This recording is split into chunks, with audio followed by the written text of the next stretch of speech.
తెలంగాణను sports hub చేస్తా అని రేవంత్ రెడ్డి ఊకూకే చెప్తుంటాడు కదా.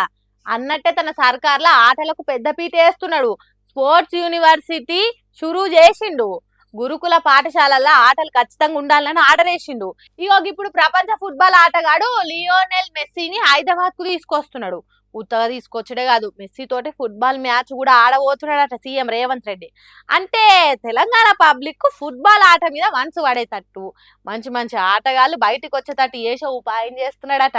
ఎట్లా సీఎం రేవంత్ రెడ్డికి ఫుట్బాల్ ఆట అంటే చాలా ఇష్టం కాబట్టి దునియాలోనే గొప్ప ఆటగాంతోని పోటీకి దిగుతున్నాడు. సరే, మంచి జరిగితే ఎవరు కాదన్నారు కానీ ఈ ఆటల పోటీకి కోట్ల కోట్లు సర్కారు సొమ్ము ఖర్చు చేసుడే ఏం మంచిగా లేదంటారు ఈ ముచ్చట తెలిసిన వాళ్ళు.